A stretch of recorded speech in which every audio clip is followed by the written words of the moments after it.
am writing this under an appreciable mental strain, since by tonight I shall be no more.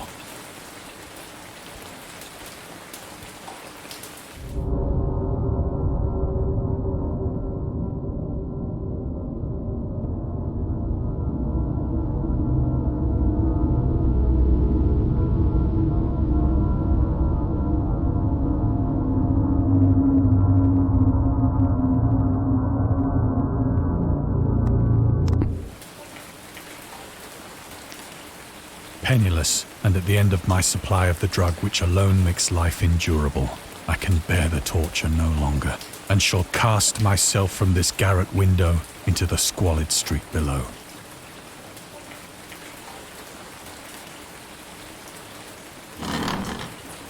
Do not think from my slavery to morphine that I am a weakling or a degenerate.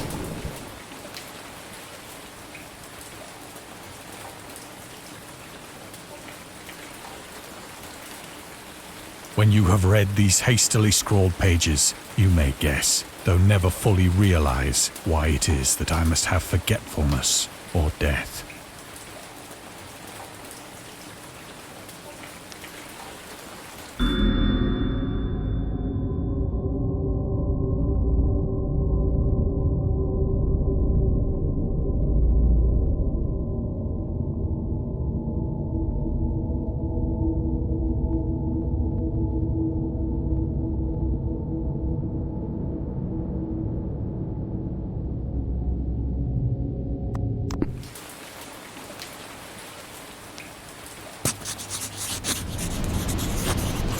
It was in one of the most open and least frequented parts of the broad Pacific that the packet of which I was supercargo fell a victim to the German sea raider.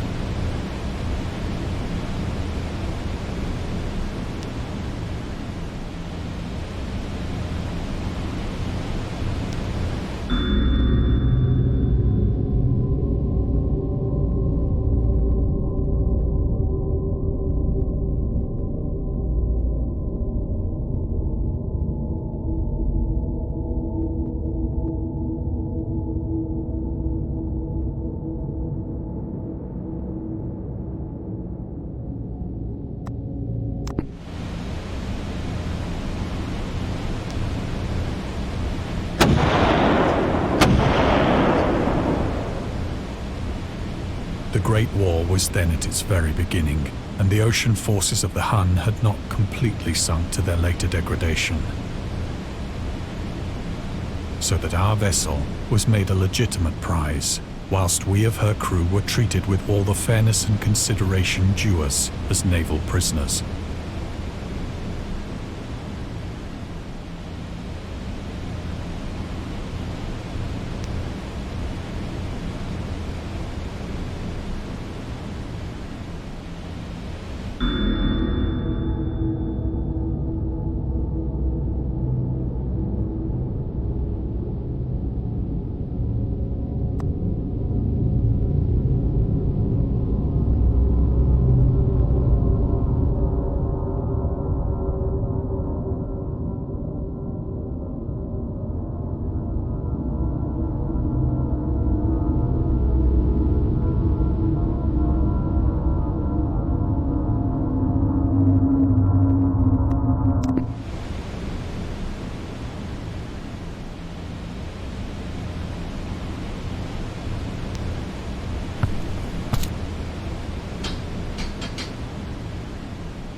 So liberal, indeed, was the discipline of our captors, that 5 days after we were taken, I managed to escape alone in a small boat with water and provisions for a good length of time.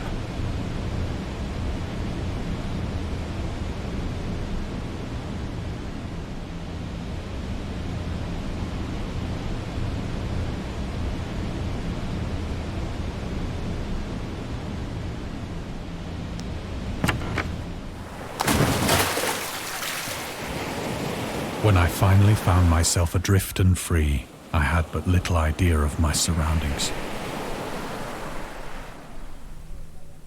Never a competent navigator, I could only guess vaguely by the sun and stars that I was somewhat south of the equator.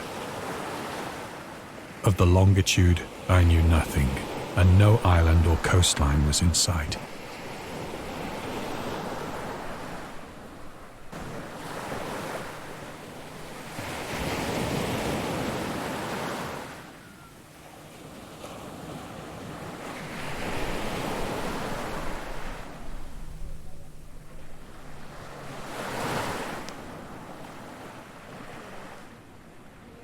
The weather kept fair, and for uncounted days I drifted aimlessly beneath the scorching sun, waiting either for some passing ship or to be cast on the shores of some habitable land.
But neither ship nor land appeared, and I began to despair in my solitude upon the heaving vastness of unbroken blue.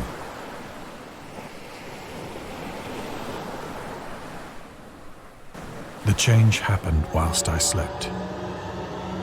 Its details I shall never know, for my slumber, though troubled and dream-infested, was continuous.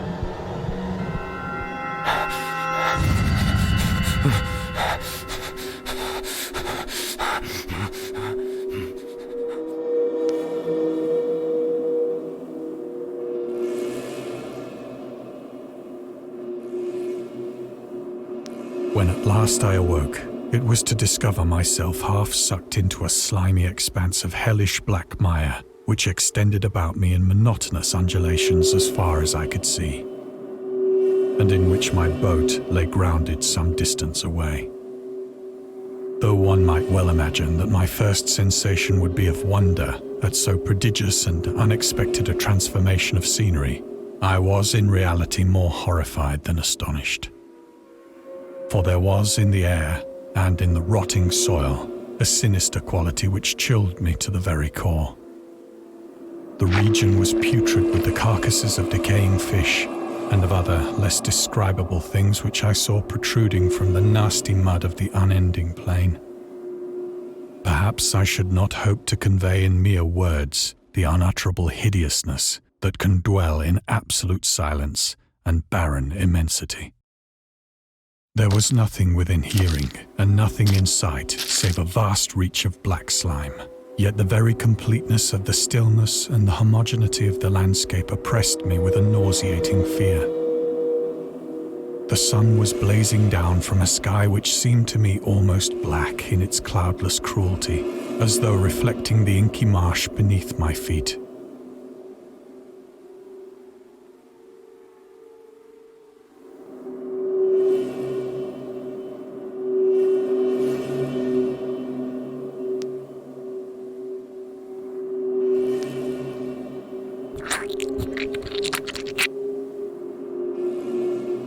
As I crawled into the stranded boat, I realized that only one theory could explain my position. Through some unprecedented volcanic upheaval, a portion of the ocean floor must have been thrown to the surface, exposing regions for which innumerable millions of years had lain hidden under unfathomable watery depths. So great was the extent of the new land which had risen beneath me, that I could not detect the faintest noise of the surging ocean, straining my ears as I might. Nor were there any seafowl to prey upon the dead things.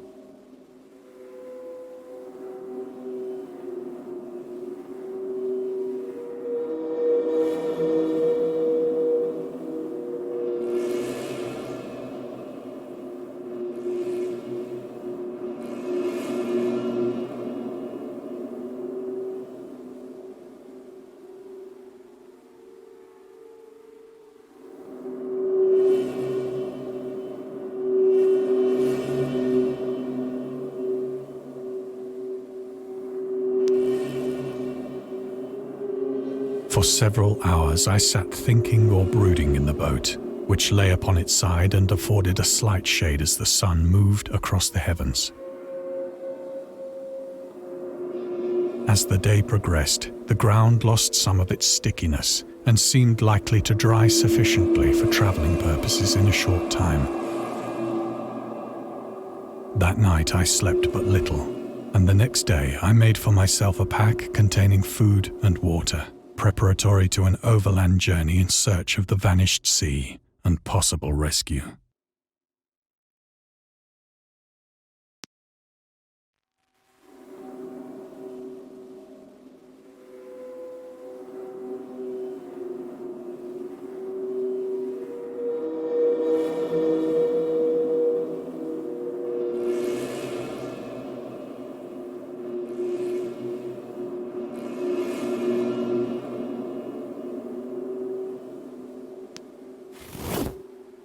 On the third morning, I found the soil dry enough to walk upon with ease.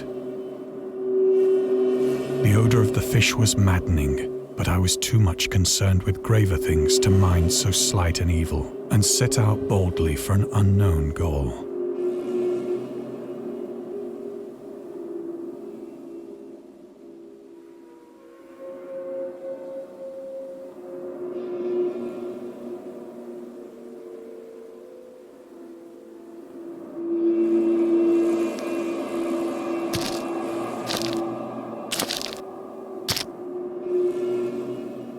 All day I forged steadily westward, guided by a faraway hummock which rose higher than any other elevation on the rolling desert.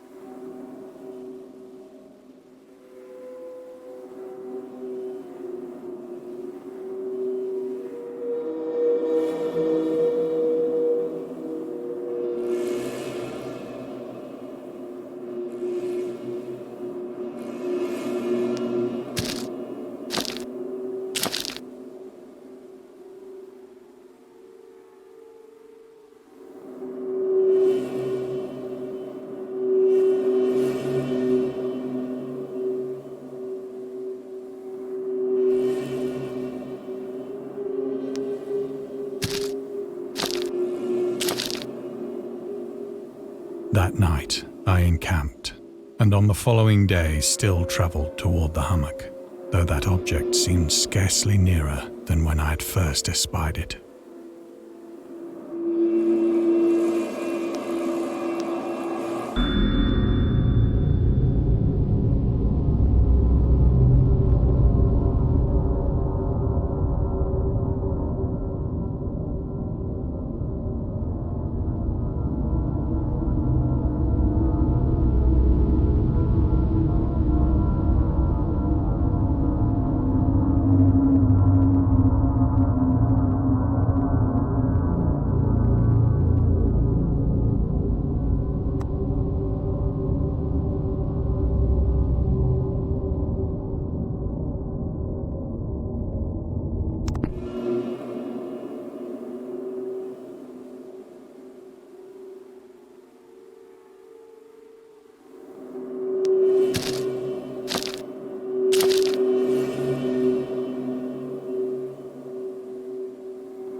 By the fourth evening, I attained the base of the mound, which turned out to be much higher than it had appeared from a distance. An intervening valley setting it out in sharper relief from the general surface.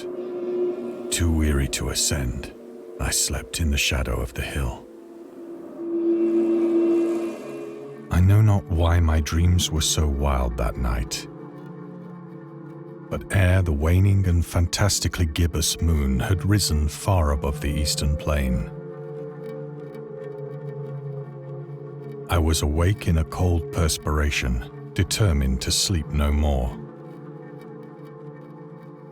Such visions as I had experienced were too much for me to endure again, and in the glow of the moon I saw how unwise I had been to travel by day. Without the glare of the parching sun, my journey would have cost me less energy. Indeed, I now felt quite able to perform the ascent which had deterred me at sunset. Picking up my pack, I started for the crest of the eminence.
I have said that the unbroken monotony of the rolling plain was a source of vague horror to me.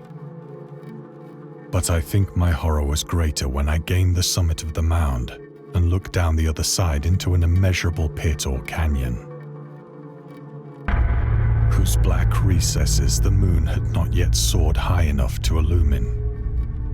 I felt myself on the edge of the world, peering over the rim into a fathomless chaos of eternal night.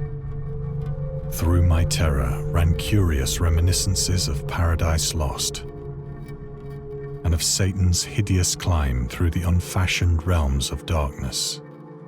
As the moon climbed higher in the sky, I began to see that the slopes of the valley were not quite so perpendicular as I had imagined.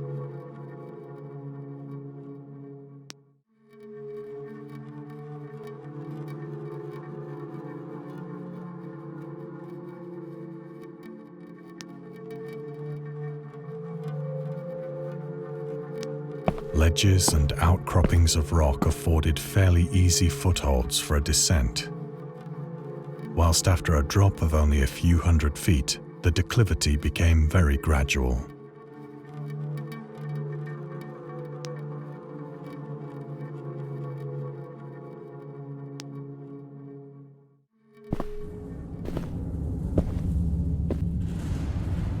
Urged on by an impulse which I cannot definitely analyze, I scrambled with difficulty down the rocks and stood on the gentler slope beneath, gazing into the Stygian deeps where no light had yet penetrated. All at once, my attention was captured by a vast and singular object on the opposite slope, which rose steeply about 100 yards ahead of me. An object that gleamed whitely in the newly bestowed rays of the ascending moon.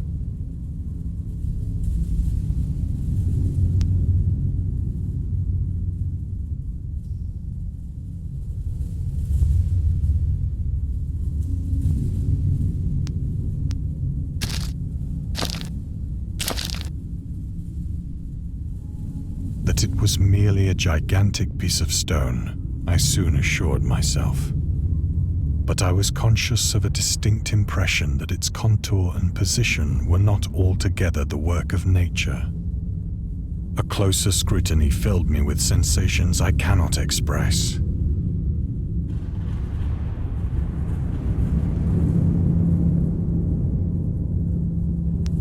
For despite its enormous magnitude, and its position in an abyss which had yawned at the bottom of the sea since the world was young, I perceived beyond a doubt that the strange object was a well-shaped monolith, whose massive bulk had known the workmanship and perhaps the worship of living and thinking creatures. Dazed and frightened, yet not without a certain thrill of the scientist's or archaeologist's delight, I examined my surroundings more closely.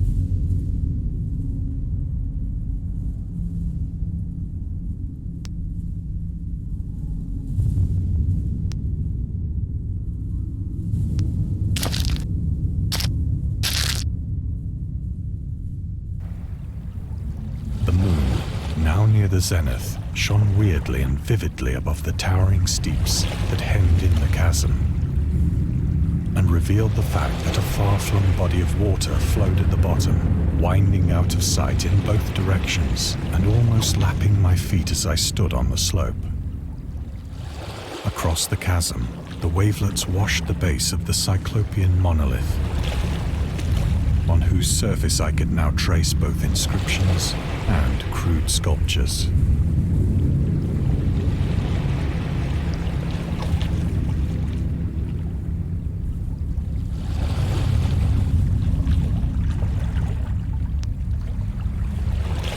The writing was in a system of hieroglyphics unknown to me and unlike anything I'd ever seen in books, consisting for the most part of conventionalized aquatic symbols such as fishes, eels, octopi, crustaceans, mollusks, whales, and the like. Several characters obviously represented marine things which are unknown to the modern world, but whose decomposing forms I had observed on the ocean-risen plain. It was the pictorial carving, however, that did most to hold me spellbound.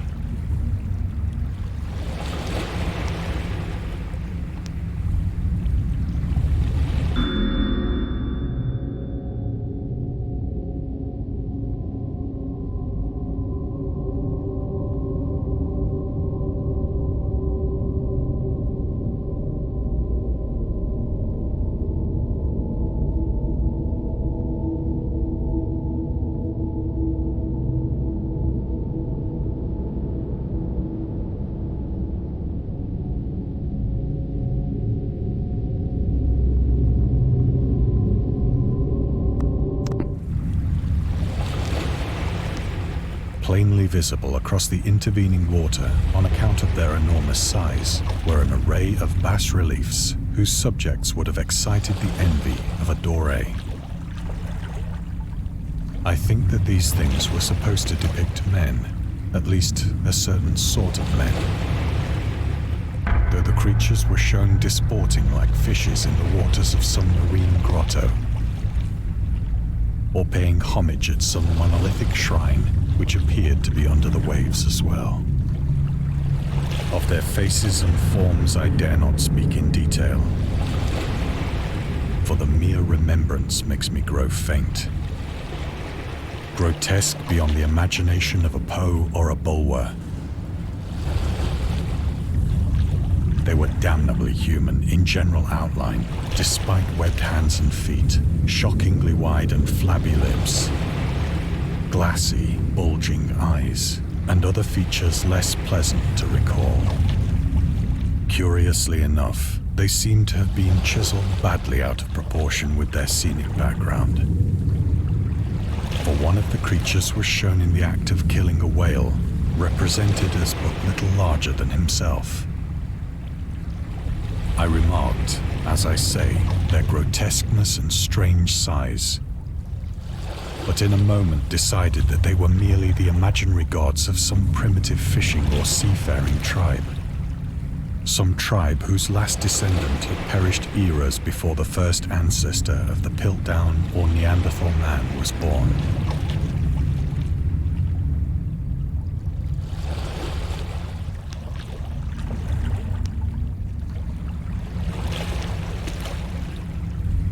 Awestruck at this unexpected glimpse into a past beyond the conception of the most daring anthropologist, I stood musing whilst the moon cast queer reflections on the silent channel before me. Then, suddenly, I saw it. With only a slight churning to mark its rise to the surface, the thing slid into view above the dark waters.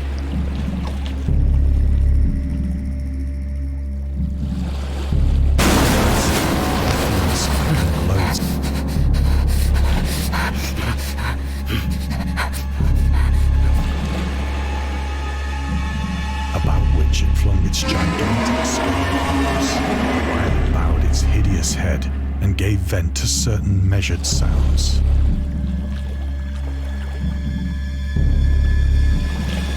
I think I went mad then.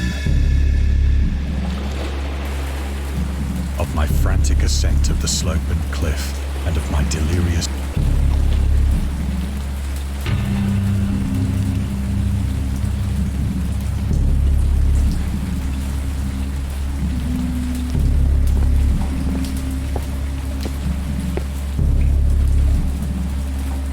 I sang a great deal and laughed oddly when I was unable to sing.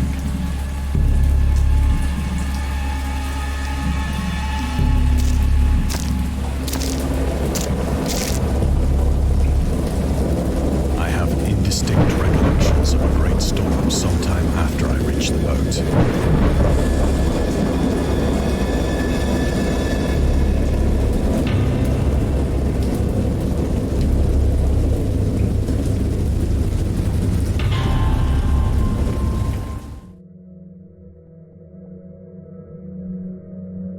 When I came out of the shadows, I was in a San Francisco hospital. Brought thither by the captain of the American ship which had picked up my boat in mid-ocean. In my delirium, I had said much, but found that my words had been given scant attention. Of any land upheaval in the Pacific, my rescuers knew nothing. Nor did I deem it necessary to insist upon a thing which I knew they could not believe.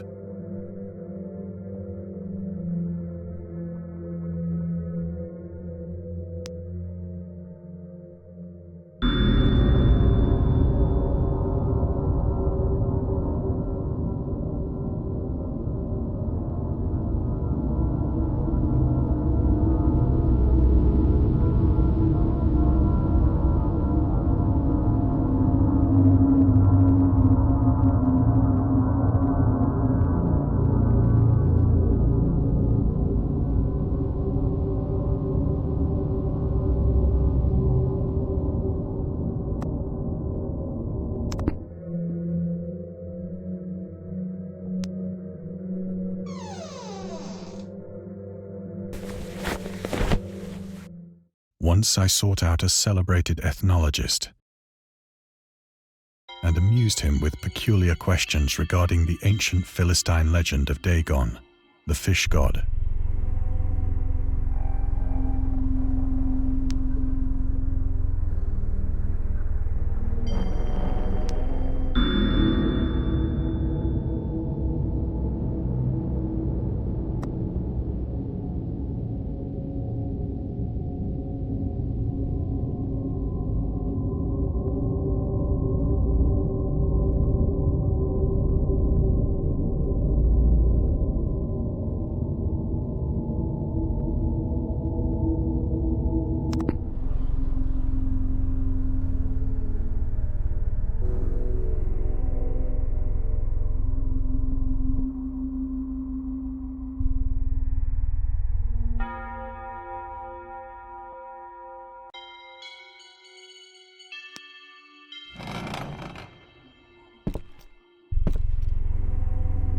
But soon perceiving that he was hopelessly conventional, I did not press my inquiries.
It is at night, especially when the moon is gibbous and waning, that I see the thing.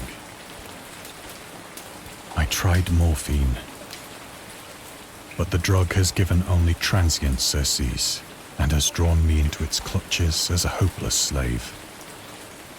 So now I am to end it all, having written a full account for the information or the contemptuous amusement of my fellow men.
Often, I ask myself if it could not all have been a pure phantasm.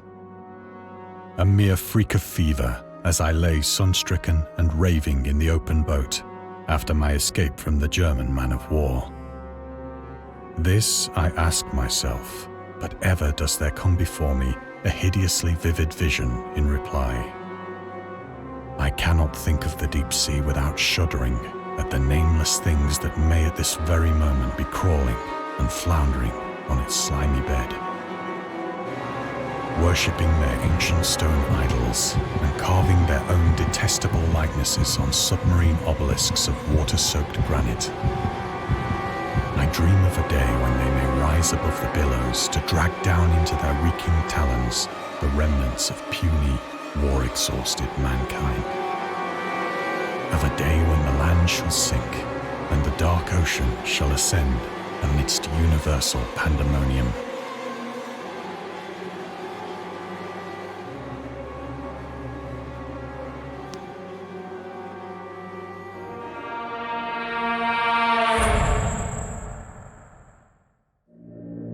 The end is near.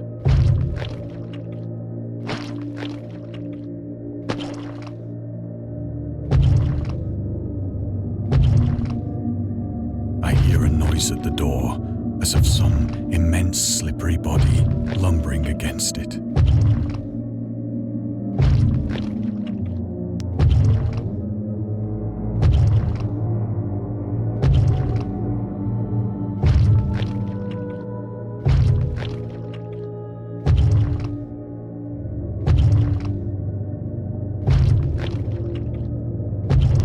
It shall not find me.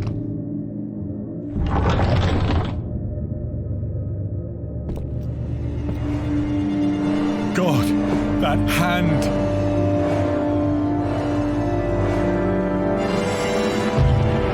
The window! The window!